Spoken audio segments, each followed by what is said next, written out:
All right. Hopefully you enjoyed your lunch. Maybe still enjoying that wonderful dessert that I had too many of. All right, so I want to welcome to the stage our additional speakers, Daniel Suhr and Alisa Kaplan. If you would come on up. So I'll just say a few brief words introducing like to mix things up. I'll say a few words just to introduce our four speakers and then jump right into things. So uh, at my left, oddly enough, as Daniel Suhr, he is president of the Center for American Rights. At my right is Alisa Kaplan, who is executive director for Reform for Illinois. Joining us on screen uh, is Jim Bopp, general counsel for the James Madison Center for Free Speech. And importantly for our conversation is the attorney who brought and won the Citizens United case. And finally, just behind me, over my left shoulder, is Nick Stephanopoulos of the Harvard Law School. So thank you all of you for joining us. And I think we'll just go ahead and jump right into our timely conversation about money and politics. So it's hard to get started on a conversation about money in politics without talking about Citizens United. Citizens United 2010 case changed a lot about how political campaigns are funded.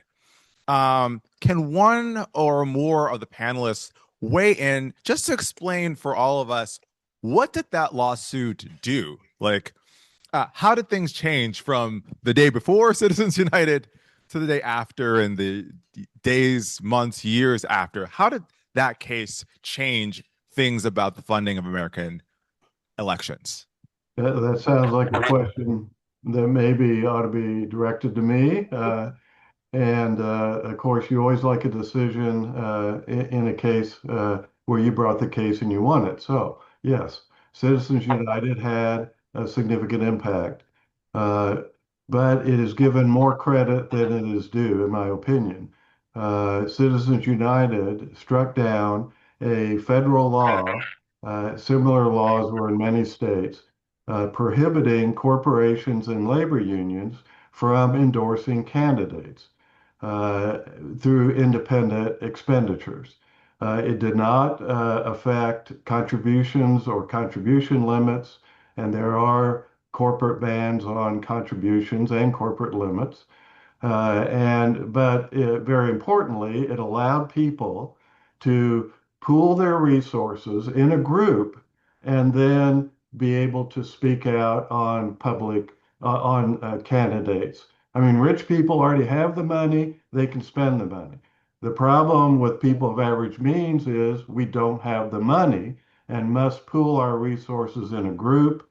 And that's what they do when they join labor unions and corporations, particularly in this context, not-for-profit corporations. And then they can compete with the rich people. Now, it is true that at the same time, even though it wasn't a direct result of Citizens United, there was also legalization of super PACs. And super PACs are regular, political action committees that have to register and report their expenditures and their contributions. But limits to them are unconstitutional, such as a corporate ban or contribution limits to them, so that they can spend their money independently of candidates without contribution limits that are normally imposed on regular PACs. They have had, of course, an enormous impact. And in my opinion, both of these results are beneficial to our democracy.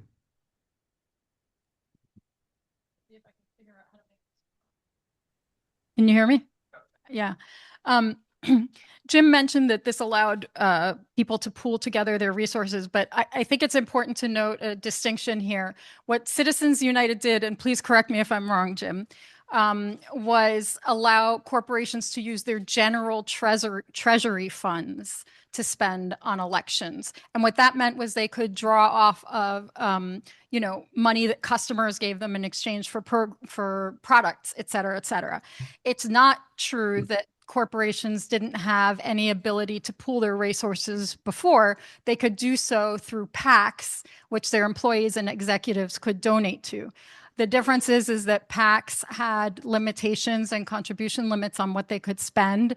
The Citizens United case, combined with the other cases, the other line of cases that Jim was talking about, enabled the corporations of all types and individuals to donate in unlimited amounts to super PACs. Are we at the point where we can talk about some of the consequences? Please do. Okay. So the consequences, and again, I don't want to focus just on Citizens United, but on the series of cases that have largely eviscerated the post-Watergate campaign finance reforms.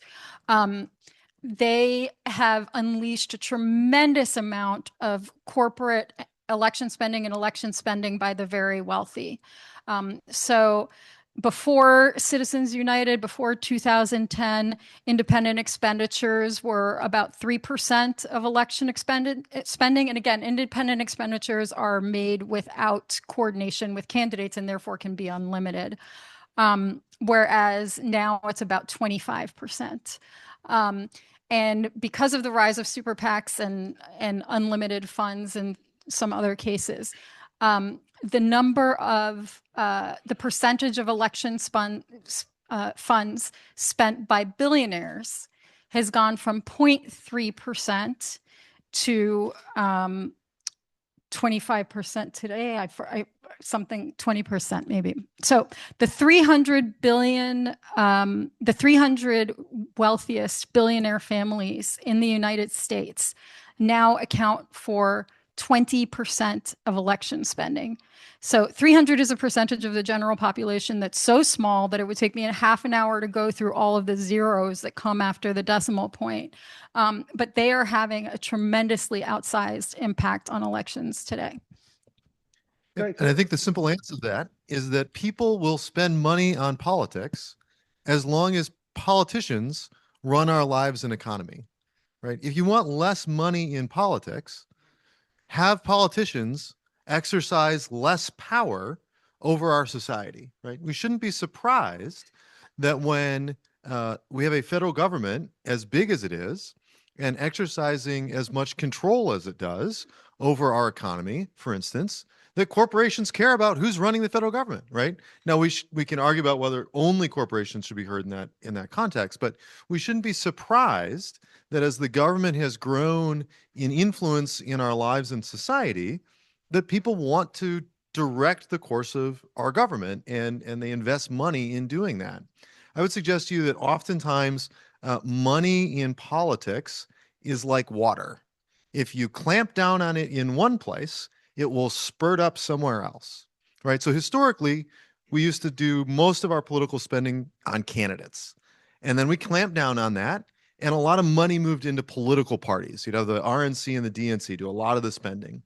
And then we said, oh, we got to ban soft money to the parties. And so we clamped down on that. And money shifted into PACs and super PACs. Now, increasingly, we see money shifting into 501c4 issue advocacy organizations. We're even seeing money move into for-profit corporations that are meant to lose money, right? That will, for instance, start a newspaper that only publishes in September and October of an election year, but it's technically a for-profit company, right? So money in politics will find a way as long as the politicians are running our lives. And so it's not just true for billionaires, that's really true for, I think, all of us. The other thing I'd just say, maybe in defense of billionaires, is that a lot of billionaires are doing it because they are philanthropic, patriotic people who care about the issues. And the left has its billionaires and the right has its billionaires. I obviously live on the right side of the aisle, but in my experience, they're still just like people who watch too much Fox News. It's just rather than being able to give $50 when they get excited about an issue or they read something in the Wall Street Journal, they're able to give $50,000 to an organization or a candidate that they get excited about. But that happens on both sides of the aisle. And it's not necessarily seeking influence. Certainly it is sometimes, but often, especially with billionaires who already have money, I think it's genuine patriotism and a love for our country and a care about its direction, whatever direction that is that lines up with their values. I'm going to jump in. Sorry, I'm just going to jump in for just a moment with a question I think is we're already floating around since we've moved from the question specifically about Citizens United to the question generally of money in politics. So polls show consistently that Americans from both major parties are concerned about the amount of money in politics. So one facet of this concern, if I read it rightly, is a concern about corruption. But another kind of concern, which is touching on what you were just mentioning, Daniel, another part of the concern is that those who hold political office under our current system will not be accountable to ordinary Americans who are not billionaires or now trillionaires. My question is, are Americans who have these concerns, are they justified in having them? Or are these concerns misplaced or the result of confusion? I can jump in there if that's okay. Please do. Yeah, great. So I think that Americans who are concerned about unchecked money in politics are very right to have that concern. And it's not just the amount of money that's the problem. It's not just like listing a bunch of dollar figures that's the issue. It's the impact that this unchecked money has on core democratic values. So if you look at the donors, the big funders, the big spenders, they're not like you and me. They're not representative of the American people. They tend to have their own strong private monetary interests. Beyond that, the donors and the funders are extremely ideologically polarized. So if you look at the distribution of views of donors and funders, it's not a bell curve. It's an incredibly bimodal distribution. There are a lot of donors and funders on the left. There are even more big spenders and donors on the right, but it's not a bell curve. Now, the trouble is that the ideological distribution of the American electorate is a bell curve. Most Americans are centrists, are moderates, and the donor pool, the spender pool, looks nothing like that. Now, that wouldn't be a problem if politicians were insensitive, non-responsive to the donors and the spenders. The problem is that politicians are highly, highly responsive to campaign funders. And so we see politicians ignoring the will of regular people and migrating toward the ideological extremes, which is where most of the big funders are located. So I see money in politics, unregulated money in politics, as a big driver of the polarization, the extremism, the misalignment of modern American politics.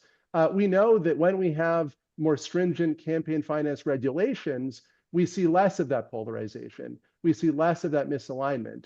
So I think Americans who are repulsed by unchecked money in politics, it's in part because they don't want a polarized, misaligned political system. They want a political system that's more in tune with their own views, their own interests, their own attitudes, and money in politics stops them from getting that. We just had one quick point on the hydraulics argument that Daniel mentioned. It's perfectly true that if you don't regulate money in politics, money will find a way to come out.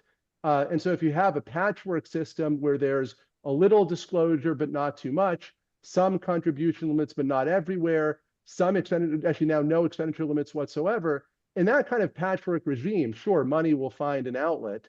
A more sensible, more coherent, more unified regulatory regime wouldn't allow money just to flow through and reach the surface. How do we know that? Well, if you look at American politics circa 2000 or 1980, the government had just as big a share of GDP then as it does now, but there was a lot less money in politics. Not because the rich didn't care about politics in 2000 or 1980, but because some of the outlets for their money were barred by regulation. If you look abroad, if you look at Canada, Germany, many other Western democracies, the government's a bigger share of the economy in those countries, but campaign funding is much, much less than in America. Again, the rich in Germany, the rich in Canada care about politics, but there's a unified, coherent regulatory system that prevents money from just reaching the surface because the rich would like to have some impact. So I don't buy the hydraulics argument if we're willing and able to have a coherent regulatory system for campaign finance. I think it's interesting that this has gone off into a billionaire spending money on politics, because there was nothing in the 1974 post-Watergate amendments that prohibited someone from spending independently their own money on politics. That is so equally true now. So what the regulations were directed at parties, PACs, limiting spending there, issue advocacy groups, limiting people to being able to talk about issues that involve or lobby government that might influence an election, or remarkably, imposing expenditure limits on candidates for president.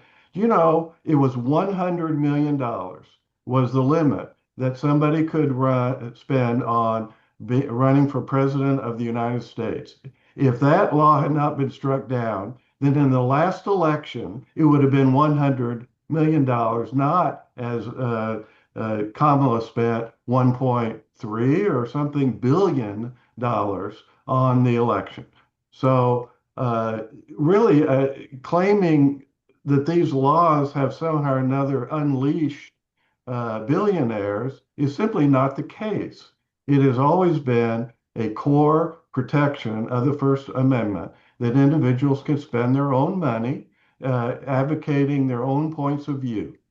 And that was true then, it is true now. Now, the other thing that I found to be different than I think what Nick was saying is, interestingly, the billionaires seem to be all lined up, not all, of course, but a great many of them, a majority of them, on the liberal side. It maybe was unexpected, and maybe you want to disassociate yourself from them. But the reality is that, for instance, of the 10 richest congressional districts in the country per capita income, 9 are represented by liberal Democrats. You know, that's just simply a reflection of the fact that the wealthy in America today are predominantly liberal and are spending enormous amounts of sums. And, you know, God bless them for doing that. Now, the problem is there's not enough spending in politics, because if you survey people in the United States and ask them simple questions like, what's the name of your governor? What's the name of your U.S. senator? What party do they belong?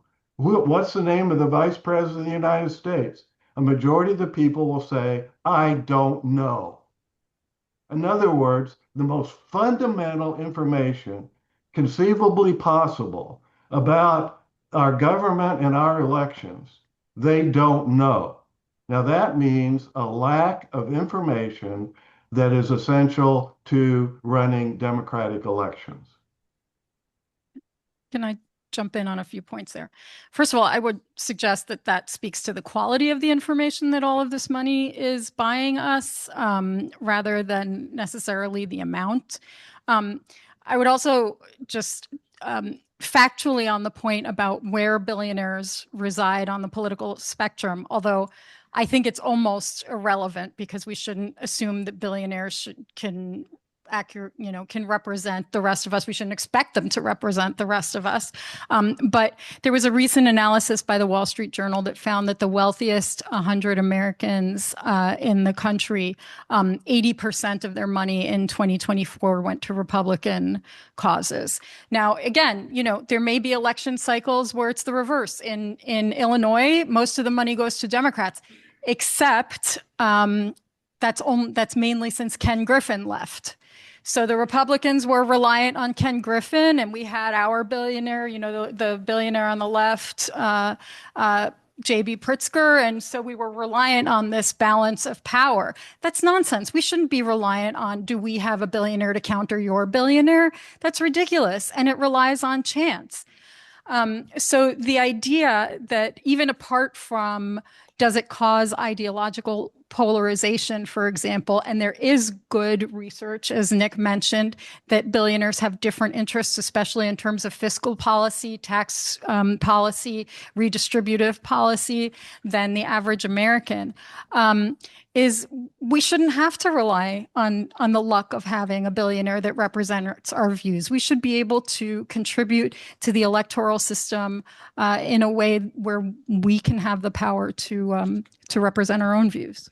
So one thing I'd just highlight is the emergence of small dollar donors nationwide as an important trend in our politics. So I would really credit probably Howard Dean for being the first candidate to be, really fueled by small dollar donors. And I think it's important to remember that just as often as there might be candidates that are associated or close to a particular billionaire or a particular billionaire donor group, there are also candidates who are primarily, if not exclusively, funded by small dollar donors, often from a national small dollar donor base, right? You have people who say, I'm going to give $25 every month on my credit card to Bernie Sanders. And so then you have people who can emerge into our politics reliant on that small dollar donor base. Now, small dollar donors, sometimes like billionaires, don't always make smart political investments, right? And so we'll see candidates, for instance, in Texas, right? So last time it was Beto, this time it's James Tallarico, where many Democratic strategists would probably tell you that is a bad investment of your dollars because you're stretching to win a tough race that you're probably not going to win. But if you catch fire with small dollar donors, you can raise tens of millions of dollars and run your race, right? So billionaires, I think, tend to be more invested in close races compared to small dollar donors. But to the point that Nick made earlier, I think small dollar donors are just as ideological. In fact, in many cases, are less centrist and more ideological than billionaires, right? Oftentimes, wealthy individuals are giving towards stability, the status quo, predictability, right? That's what's valuable to them as business people. And so they have incentives to be interested in a stable, predictable, centrist approach to governing. Whereas small dollar donors, if you're going to give $25 every month, it is because you are pissed about something, right? Or you believe in somebody. And so oftentimes small dollar donors also create a incentive for politicians to move to one end of the spectrum or the other.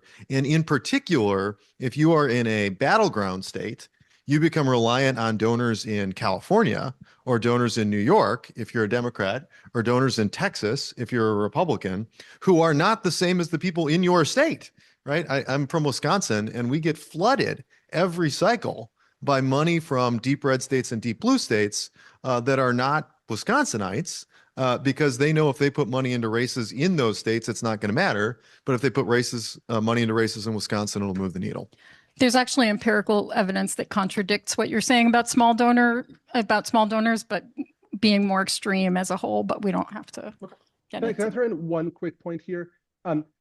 One is just that the original 1974 law that Congress passed absolutely did include a $1,000 limit on any individual's independent expenditures, per candidate per election. Sure, the Supreme Court disagreed with Congress in 1976, but the will of Congress itself was absolutely to limit the individual personal spending of billionaires and the rest of wealthy donors. I tend to agree with Daniel on small donors not being the solution to the problem. I think they're less of a corruptive influence than billionaires, but I do tend to see anyone who's going to donate, to out of district, out of state races tends to be pretty ideological as well, which is why I think the most important, reform going forward is some kind of public financing where the whole system isn't reliant on private money.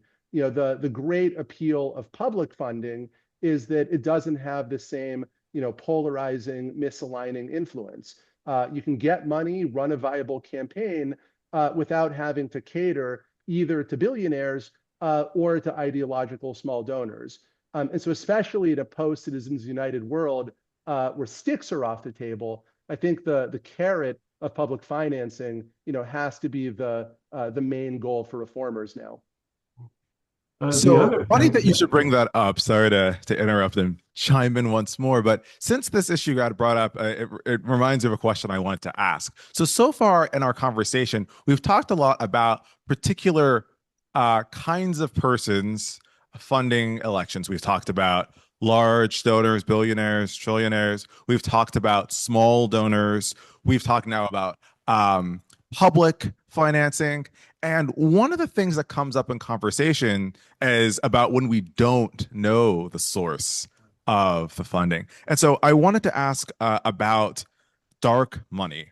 So some arguing for greater restrictions on political spending have decried that there is dark money, and they've seen this as a problem. And I'm wondering, A, is this a problem? And B, what are the sort of solutions to it, including things like public financing? Let me try that one on because I've been very much involved in supporting the proposition under the First Amendment, that confidentiality and privacy are essential for people to be able and willing to join and participate in politics. I mean, the principal case on this is the NAACP versus Alabama, where the NAACP was leading the boycott of Birmingham businesses because of their segregated lunch counters, etc. And so the state officials in Alabama decided, well, they wanted to see the membership list of the NAACP. And I'm sure they came up with all sorts of really good government sounding reasons. But of course, we all know what those were. They wanted to stifle, prevent, punish the people who were supporting the boycott. Well, that went to the United States Supreme Court. U.S. Supreme Court struck down that demand of the Alabama government because privacy of association and political association is protected by the First Amendment. Privacy of that association is critical for people's willingness to join in unpopular causes. So there's a very important First Amendment principle there. Now, on the flip side is when you contribute to candidates. Contributing to candidates, we have disclosure. Now, I'm in favor of disclosure of candidate spending and contributors. I'm in favor of that. But that's a limited exception to the general principle of privacy. But the other aspect of it too, which is fuel dark money, as you guys would say, is contribution limits. It is also fueled all of these other efforts of spending, some of which I have legalized, such as super PACs, because if you can't contribute to candidates, all right, you either have to abandon your effort to protect yourself from government, influence government, look at it whichever way you choose. You have to abandon that, or you have to find some other mechanism. And those mechanisms have proven to be ones that are less transparent, less open, and have fueled dark money. And as a result, and also put it into hands, not the candidate that is accountable to the voter, but to these groups, and you can't vote against a super PAC, all right? So we have these ridiculously low contribution limits, such as for federal candidates around $3,000. And okay, I'll confess as Daniel did, I'm a Republican, and you cannot even buy a Democrat candidate for $3,000, for goodness sakes. So, and I think the anecdotal evidence is it really has to be six figures. It was a couple of decades ago, actually, that Congressman Jefferson of New Orleans got put in jail because he had 99,000 in cold hard cash in his freezer. And to be bipartisan, Duke Cunningham went to jail because when he was head of the Armed Services Committee, when somebody came in and said, "I want an earmark for this, tank or something," he would say, "Well, how much would that cost?" And they would say X, and then he'd pull out a schedule and would say, "Oh, well, if your earmark is for that, then you have to give me this." All right. So that's so we have a problem with contribution limits being ridiculously low, and as a result creating things that I'm not, from a policy standpoint, in favor of. I would hope and wish that all the money would be spent by the candidate on the election. That would be the best way from a policy standpoint, but you cannot stand in the way of the First Amendment. So as Nick pointed out, we have diversion of funds from into dark money vehicles because that's what our laws allow. There's nothing that says that we can't pass laws to enhance disclosure. And in fact, our organization has such a law at the state level, and we're about to introduce one at the Chicago city level as well. As for the right of privacy, how are voters supposed to know, first of all, about the existence of corruption and the idea that super PAC spending doesn't open the door to corruption is naive and unrealistic. Candidates know when donors spend money on super PACs. They know how their bread is buttered. Just because it doesn't come through their own candidate account doesn't mean that there is somehow no risk of corruption. I think that the history of the past, couple decades has shown that. And if you talk to candidates, I think they'll say, "Oh, of course I know who ran that super PAC, and I was really grateful to them." How are they supposed to know how are they supposed to ferret out corruption? How are they supposed to know about the credibility of the information that's being blasted at them? We are talking about a situation where a super PAC or a very wealthy individual can run, can run, 10, 20, 50, 100 ads against a less well-funded candidate who can only run one ad. How are voters supposed to know who is telling them that and how they should assess that information? So the idea that dark money, and by the way, there was about $2 billion of dark money in the 2024 election, again, up tremendously from previous elections. The idea that we don't have enough dark money and we need more, and I know I disagree with my lunchmate Daniel on this, is just ludicrous to us.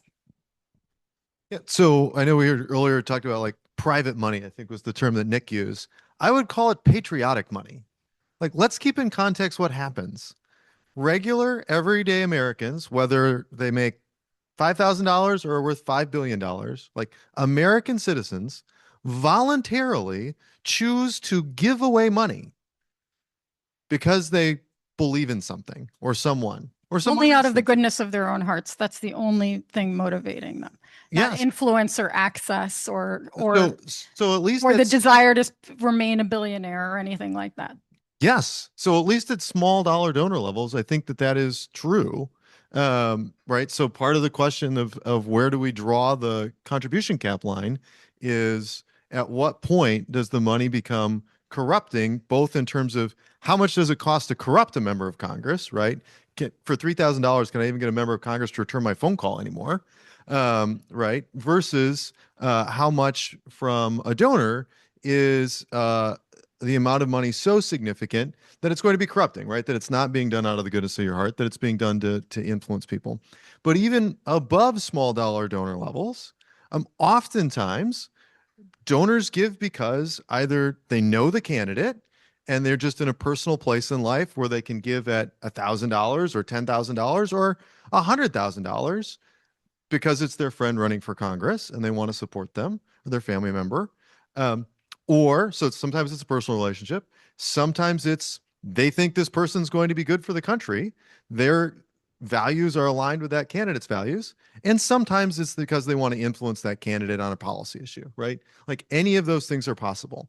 And one of the things that's hard is nothing about requiring somebody to disclose name, address, and occupation and employer gives us always the right information as voters to know why somebody is influencing a candidate, right? So if a billionaire is giving to a candidate, is that billionaire giving to a candidate because they want to influence them in favor of their business? Or is that billionaire giving to a candidate because they want to influence them in favor of their issue, right? It could be that that billionaire cares nothing about how that politician is going to influence their business.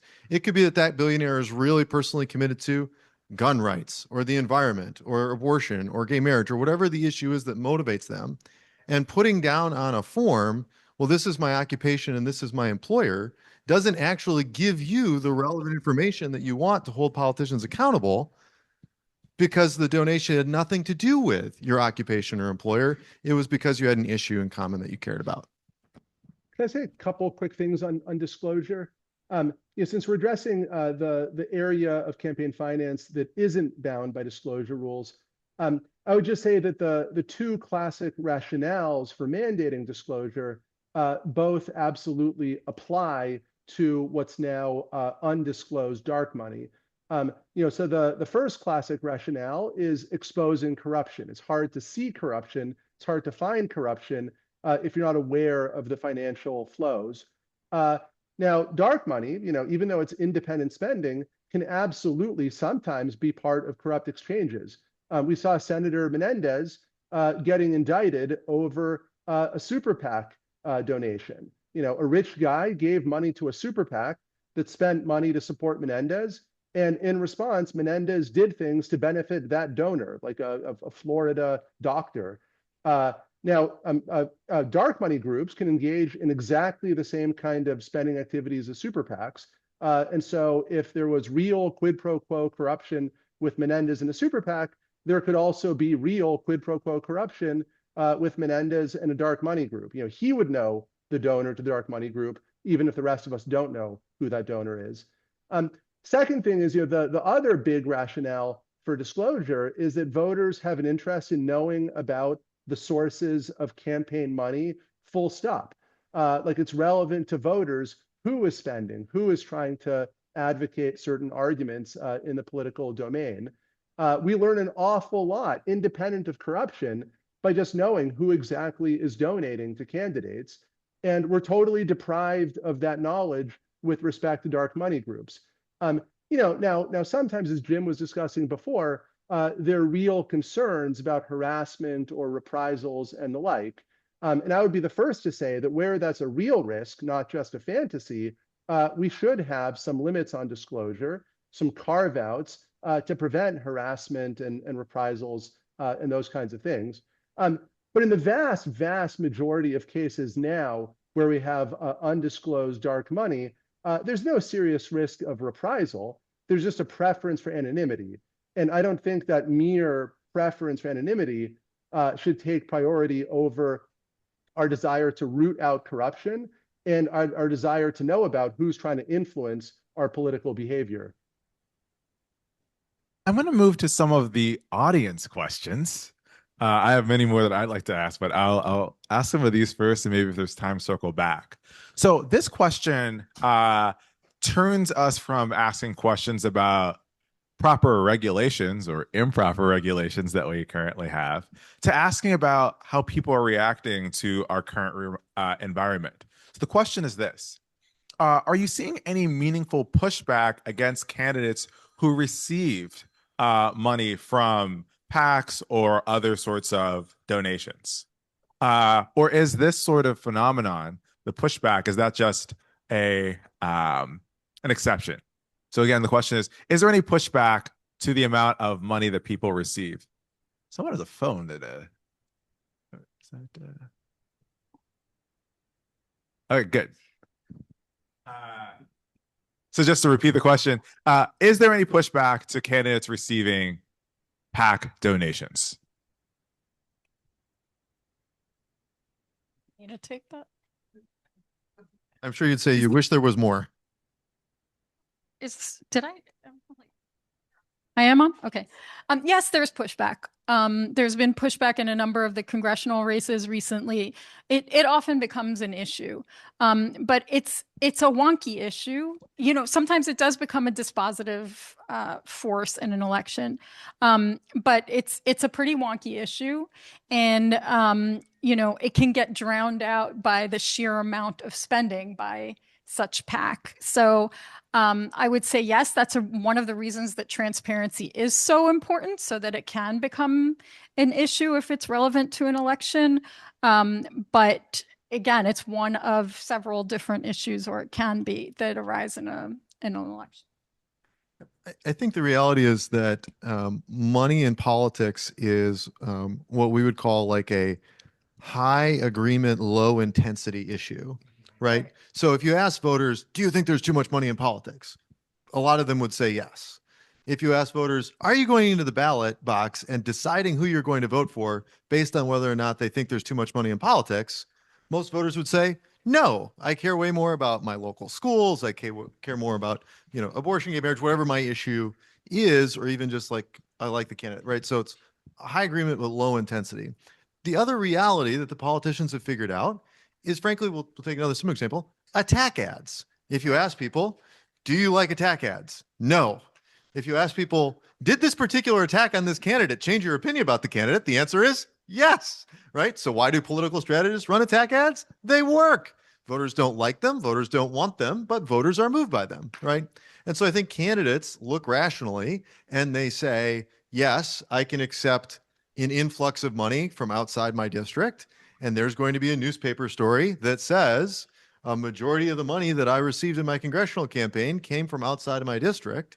That individual newspaper story that 7 people will read in an actual newspaper that's still in print is going to impact way fewer voters than the ads that I can buy with that money. And so candidates are willing to take the hit because from their perspective, it's a hit worth taking. For once, I agree with Daniel. I think that's a very good description of the situation. In most cases, again, I think there are situations where the salience of the issue breaks through. But I think the danger is actually a lot more insidious and significant, because numbers like that, and there have been poll after poll after poll that show they undermine the public's confidence in the system as a whole. And when people feel like billionaires or corporations or whoever it is running their government, they lose faith in the system. And that's where we get a lot of the angry candidates and the lashing out, and just the change in tone, as well as the polarization in politics that we're getting right now. And that's terrible for democracy. For people not to have faith that they can influence, that they have some political influence over their representatives and how their government is run, is terrible for democracy. So I think it's a combination of things. I'll ask another question. I'm moving this along. Great that we're able to get you back, Jim, on the Zoom. So this question asks about, as I see it, possibilities for corruption that are outside of the election cycle. So the question is, outside of election funding, what is the impact of financial support provided to politicians between elections, particularly thinking about government contracts awarded to corporate donors? So that's an interesting question, and I wasn't thinking specifically about contracts with corporate donors. What I was thinking about is spending that influences an election, because that seems to be the complaint. You have too much spending to influence elections. Well, why in the heck are we talking about what billionaires spend? Why aren't we talking about mainstream media that spends 24/7, 365, advocating the election in for some channels, the Democrats, and one other channel, the Republicans. And why that's an enormous amount of influence. Well, what about the New York Times? There are politicians that wake up every morning and read their editorial page to find out how they're supposed to vote. that election, or the coverage that they give politicians or issues that are important. I mean, there is an enormous array of activity. Okay, well, what about this? What about lobbying? What about doing grassroots lobbying? What about NARAL putting on ads condemning specific pro-life politicians who voted for a bill to restrict abortion? Okay, now that's lobbying or urging them not to vote for a bill to restrict abortion. That's lobbying, that's participating in our government. But who in the world doesn't think that knowing that certain politicians have certain views on certain issues is not going to affect an election? Of course it is. In other words, all of these activities, the press, petitioning your government, speech, and did I mention assembly as well, are all the four indispensable democratic freedoms that were incorporated in the First Amendment in order to allow citizens to participate in our elections. And one reason they put it in the Constitution is they recognized that a lot of these measures, restricting speech, condemning people with prison terms for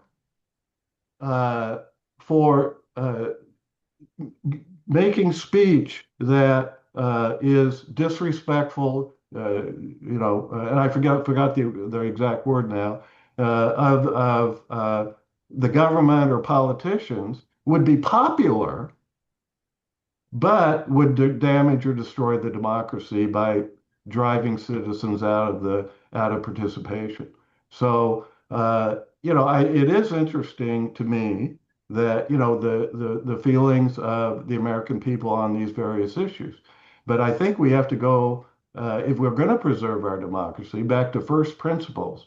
And surely the most critical principle is the right of the people to participate in our democratic self-government. And that requires us to be able to speak, for the press to function, to assemble, and to lobby, all of which would be directly under attack by these various measures that have been justified to get money out of politics, but undermine the ability of citizens to participate. So that's the big picture, in my view. Can I say There have always been exceptions from media. Sorry, go ahead, Nick. I was going to quickly say, so the question was about government contracting, which I think is a really interesting domain. I've actually have a recent paper on the topic. And it's so interesting because it's one domain where old school, undeniable, real quid pro quo corruption is very common. So you sometimes see a narrative in certain discussion of campaign finance, certain court opinions, that quid pro quo corruption is rare. And so a reason why we shouldn't have a lot of regulation of money in politics is that the one evil that everyone acknowledges doesn't much happen.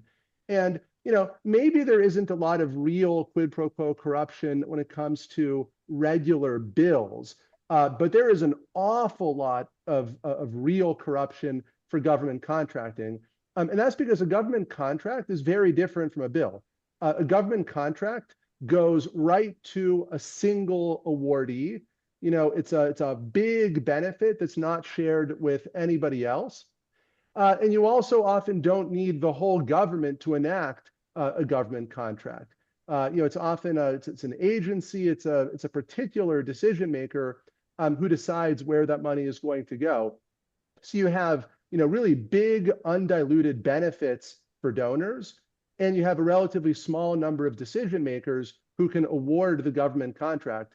And so that combination makes government contracting, in my view, the single domain that's most rife with real quid pro quo corruption. And so I would hope that all sides of this debate would be able to agree on the need to really keep a close eye on government contracting in particular, to ward off the special danger of corruption in that area. I'll just mention my favorite study of government contracting and corruption.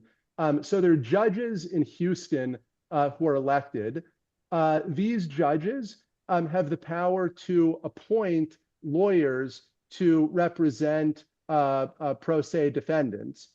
It turns out if you want to get one of those appointments as a lawyer in the Houston area, you better donate to a judge who's running for office in Houston. If you don't donate, you're not getting one of those appointments. If you used to donate but stopped donating, you're also not going to get one of those appointments. If you donated to a judge, that judge lost, the guy who beat him is not going to appoint you either. So it's just amazing evidence that the engine of those appointments in Houston is real quid pro quo corruption. And so again, maybe there isn't lots of this corruption when it comes to congressional legislation, things like that. But when big contracts are being handed out to particular people, you can absolutely bet there's a lot of old-fashioned real corruption going on. By the way, I remembered what the phrase is. This was in the Sedition Act of the 1890s. If you hold governmental officials or the government in, quote, disrepute, end of quote, then you committed a crime. And this was passed by the Federalists, who were trying to hold off the emerging Republican Party of Thomas Jefferson. And they actually prosecuted and threw in jail a number of people under this outrageous law. Well, it didn't work. The Republicans swept the election of 1800, and then Thomas Jefferson pardoned those who were convicted, and they repealed it. These kinds of laws are often used, and it's interesting when there seems to be a transition of power or a serious threat. Republicans will even do this, and I say even. If you look back historically, it's been a curse on both parties, as far as I'm concerned, wanting to use campaign finance laws to stifle their opponents, whoever they view that to be. Read the debates of 1974 on the post-Watergate amendments. The Democrats were in charge of Congress. They proposed a whole series of really, what I would call draconian restrictions on any possible political player. Well, what were the Republicans doing? They weren't saying, oh no, the First Amendment, this is wrong. No, they were saying, well, wait a second, we need to get labor unions. We need to regulate them. So each side was kind of picking out who they thought, were their enemies and trying to fashion remedies under campaign finance law, to zap them. And thank God that's pretty well off the table. Thanks to you, Jim. So I am going to ask one final question because we are almost at time, riveting as this conversation has been. So the question is about, should there be any limits? And if you could, on political spending, excuse me, any limits on political spending and what they would look like. If you had to just mention one or two, if you think there should be limits, or if indeed you think there shouldn't be limits, saying something about that. So the question is, should there be any limits? And if so, what should those be? So I'll start with you, Daniel. Virtually no. So I agree that the corruption rationale meets the test for what the First Amendment allows, but I think that number should be much higher. So I'm kind of with Jim. Like, I think if you're buying a member of Congress off for $3,000, that member is selling themselves way too low, right? The reality is that in order to influence policy at a significant level, I think the corrupting number would be way higher. And so the end effect of our current hard dollar limits are that what I would say are like successful small and medium-sized business people have a limit on what they can give at like $2,700. If we significantly increased that, I think we would see more money move back into candidate speech, which I agree with Jim is the ideal place for it to be.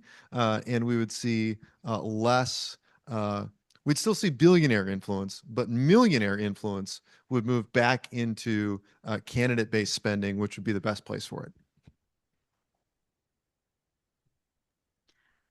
I think my answer on this is pretty clear. I don't know exactly what the limit is. I'm not opposed to, raising these limits to something that people feel are more reasonable. I don't think that's really the issue. You can say, well, the spending limit should be $1 billion and it's only $1 million. Okay, then talk about what the limit should be. But I'm going to be a little bit of a politician here and answer a question that you did not ask.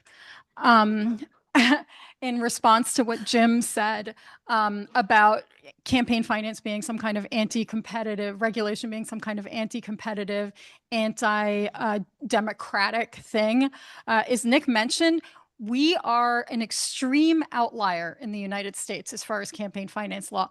Nobody among developed democracies has this insane system of virtually unlimited spending. And yet you see competitive elections, you see freedom of speech, you see functioning democracies, often with higher confidence in them than what we have here. So the idea that some kind of common sense campaign finance regulation would blow up our democracy is just not borne out empirically. The second thing I wanted to say is about quid pro quo corruption and how rare it apparently is. As Nick said, even though it's the only, in my opinion, wrongly, it's the only justification that the Supreme Court will accept for campaign finance regulation. Just because we are able to prove quid pro quo corruption on relatively rare occasions, A, doesn't mean it doesn't happen more often, and B, doesn't mean that there are other kinds of corruption that we should be extremely concerned with. You talk to any candidate, you talk to any wealthy donor, they will tell you, I just talked to a millionaire last week. Yes, I did. And he said, I got senators calling me and asking me what I want. The access, the influence, the agenda setting, these are things that people with money have that people who don't have money don't, or have in much smaller, at much smaller levels. So the quid pro quo corruption rationale, I think, is way too narrow. And I think that what's happened in campaign finance over the past couple of decades has borne that out. But even when you're talking about corruption in that narrow sense, it's not an insignificant concern. I can go next, I guess, to give Jim the last word. Yeah, sure. So in thinking about campaign finance policy, I approach it like any other aspect of electoral policy. I think about it instrumentally. There's a set of democratic values that we want our electoral rules to promote and not to undermine. That set of values includes things like preventing corruption, also promoting greater popular participation, having vigorous competition in our elections, not having a lot of polarization, maybe ultimately having a government that is responsive to the will of the whole people. So if money in politics weren't connected to these values, then great, then I wouldn't want to regulate money in politics at all. But my premise is that money in politics is closely related to all of these values, generally in the sense that the more private giving and spending you have, the more corruption you have, the less widespread participation you have, the less vigorous electoral competition you have, the less responsive of a government you have. So my kind of instrumental approach here leads me to the view that you want to have abundant public money that isn't subject to these same dynamics. And then you want to have strict curbs on both giving and spending private money. The Buckley compromise of curbing contributions, but not expenditures, that doesn't make sense to me because big private expenditures are just as polarizing, corrupting, misaligning, you name it, as big private donations. So I think the model of most Western democracies is the right one. Limit private funding to prevent all the democratic harms that flow from private funding, and then replace private funding with a lot of public funding. I agree with Jim that money in elections per se is not a bad thing. Let's have tens of billions of dollars of public funds flowing, sloshing around through our elections. But let's have that money be public money, not corrupting, misaligning, polarizing private money. So some combination of strict curbs on private funders with very generous public funding, I think is the best overall policy combination here. I go back even more basic than Nick was describing. It's interesting that he didn't talk about freedom. He didn't talk about the involvement of citizens in our elections. And one of the reasons we were founded, that's the reason it's in the First Amendment. One of the reasons we separated ourselves from Great Britain, one of the reasons America, I believe, is exceptional, is based upon the concept of freedom. That is the freedom of each and every individual to participate in the government and be able to influence the government. Now that's been called self-government, but of course self-government really meant the ability of the individual to govern themselves and then only to a certain extent permit or consent to the government regulating us in terms of our behavior. And so the First Amendment incorporated the four indispensable democratic freedoms. If we're going to have freedoms that involve our democracy, what are those that citizens need? Well, they need to be able to speak out without government regulation, without the government with a sword of Damocles over their head, prohibiting private funding. What is that? Okay, if I pay for an ad, that's communication. It's spending, but it's communication, right? Or the press. If we want only government money to influence elections, well, boy, we're going to have a fun time with MS Now, aren't we? In shutting them up and stopping them talking about Trump and the government and the government policies and all these other things that some billionaire is spending, an enormous amount of money on an unpopular network to put out that point of view. How about assembly? Or how about petitioning? Can we talk to our neighbors about Joe Blow, U.S. Senator, who is opposing a particular bill, and we really think, he ought to support it? Is that allowed? Because after all these things influence elections. So if we're only going to have a public funding regime, we're going to have to shut this all down, all of it. And then only the money spent specifically on elections, but given by the government is permitted. Well, what about, so I think that's the fundamental problem here is I value freedom of every individual human being. And I think we can all be agreed. well, I don't, frankly, sir, I don't agree that everyone agrees with that. Because if we're going to limit spending on elections to only what the government funds, we would have to shut down all of this freedom activity, in my opinion. Okay. Now, to your specific question, no on spending, no limits on spending. That's a core First Amendment activity that must pass the compelling governmental interest test, and of course, usually doesn't. But as to contributions, I frankly, depending upon which side of the bed I get up on, I'll wake up and say, well, okay, contribution limits as long as they're high enough, probably in six figures. And then I wake up on the other side, I think, no, they're just too dull a blade to deal with the problem, which I think absolutely should be criminal, which is quid pro quo corruption through our criminal laws such as bribery. All right. Well, this has been an awesome conversation. Let's thank our speakers here.